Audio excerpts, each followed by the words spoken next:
জানিস মালতী, তুই না সে চচ্চড়ি দিলি না, ওইটা দিয়ে ভাত মেখে না খুব তৃপ্তি করে খেয়েছি আমি। বাবা মাসিমা, আমার হাতে চচ্চড়ি এত ভালো লেগেছে।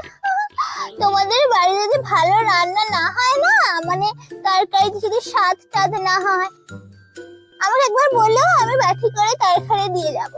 আর দেখবে খুব ভালো লাগবে, একদম আঙুল চেটে খাবে তুমি। আসলে কি বলতো, শুধু রান্না না, আমি সব কাজে কর্মে একদম পারদর্শী।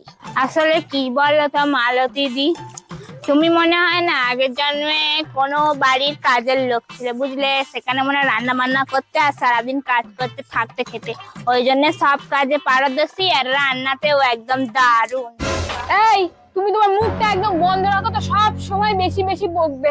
তুই রাগ করিস নি মালতী। এত বড় কথা, ওই জন্য বলি মাসিমা, আমি আপনাদের বাড়িতে গল্প করতে আসবো না, আপনি মাঠের দিকে আসবেন গল্প করতে।